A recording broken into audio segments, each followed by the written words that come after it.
मजदूर संगठन किसान राष्ट्रवादी से मैं 125 ट्राली, ज्यादा नहीं 125 ट्राली में आपके बंगले पर भेज रहा हूं। आप इस गेहूं को अपने बंगले पर ही तुलवा दीजिए। तो राष्ट्रीय तीसरा विकल्प पार्टी की शंखनाद बैठक प्रेस वार्ता संपन्न हुई। पार्टी के राष्ट्रीय अध्यक्ष सुरेंद्र शर्मा द्वारा प्रेस वार्ता को संबोधित किया। अभी रुक जाइए, हम कॉल कर रहे हैं, रुक जाइए, वीडियो भैया बनानी है।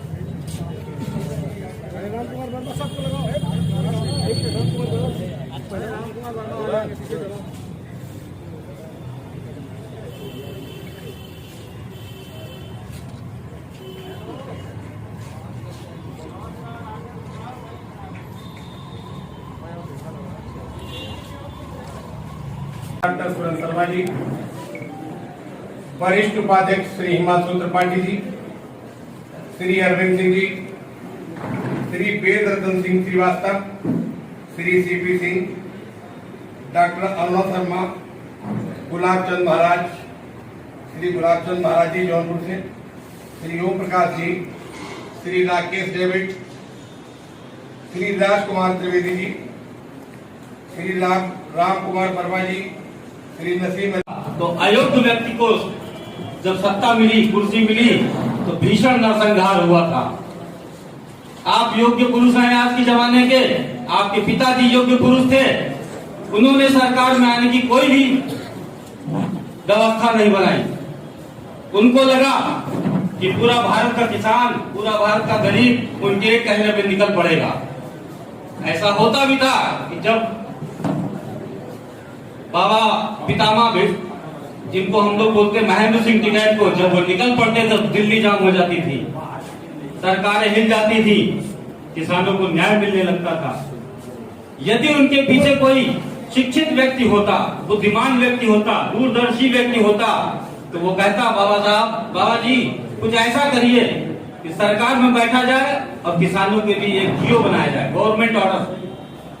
एक बार जियो बना देंगे, वो अपने आप स्वतः चलता रहता है। जैसे एक वेतनभोगी आदमी जो कर्मचारी भर्ती होता है, उसकी तनख्वाह 38,000, 4 साल बाद 48,000, 10 साल बाद 68,000, 20 साल बाद 1 लाख। ये क्यों होता है? लगातार वेतन आयोग अपने आप क्या करता है, बढ़ता जाता है। 5 वर्ष में, 7 वर्ष में। ऐसी नीति किसानों के लिए क्यों नहीं बनाएगी? तुम्हारा गेहूं 13 रुपए का, अगले साल 15 रुपए का, और 20 साल बाद तुम्हारा गेहूं 40 रुपए का बिकना चाहिए। क्यों नहीं नीतियां बनाई? कोई दूरदर्शी आदमी उनके पीछे था नहीं जो बताता। उनके सांसद बनते, उनके विधायक बनते, वो केंद्र में बैठते, प्रदेश की यहाँ बैठते, विधानसभा में उनकी सत्ता होती। हमने उनसे जो कहा टिकैत साहब से, राकेश जी से, हमने कहा अब आप हमारे साथ आइए, वो गलती दोबारा मत दोहराइए। उन्होंने यही कहा हमसे कि हम राजनीतिक हैं। हमने कहा राजनीतिक आप हैं, देश का कल्याण कैसे होगा, प्रदेश का कल्याण कैसे होगा? आप जैसे बुद्धिजीवी नेता यहाँ बैठे हुए हैं दिल्ली में, क्या न्याय मिला किसानों को आज तक? आज भी वही समस्याएं किसानों के पास है। क्या किया आपने इस आंदोलन से? आंदोलन से अब कुछ नहीं होने वाला।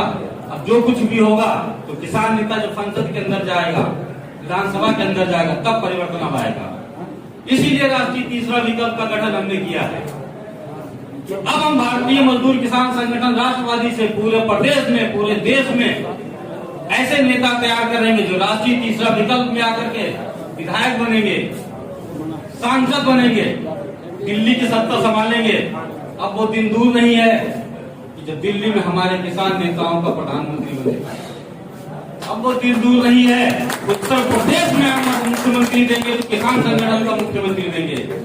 राकेश जी से मैंने आग्रह किया कि आप आइए। बैठक चल रही थी, इसके बारे में बताएं। आज जो बैठक थी, भारतीय मजदूर किसान संगठन राष्ट्रवादी की आगे क्या नीति रहेगी 2022 के लिए, अब हम विस्तार रूप ले रहे हैं। अभी माननीय अध्यक्ष जी ने घोषणा की है, राष्ट्रीय तीसरा विकल्प देश में आ रहा है।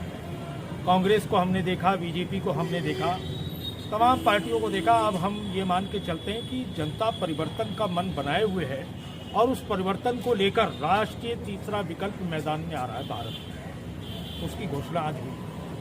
जहाँ तक देखा जा रहा है कि दशक से पूरी बहुमत के साथ में पार्टियां आ रही हैं, जैसे बीजेपी हो या समाजवादी पार्टी हो, तो 2022 में ये तीसरा विकल्प के रूप में आप अपने को कहां तक देखते हैं? क्योंकि परिवर्तन का दौर है, सब लोगों ने देख लिया भाई, अच्छे दिन तो आए नहीं, काला धन आया नहीं, रोजगार मिला नहीं, किसान परेशान है, कोरोना काल में सरकार की सब पोल खुली गई है।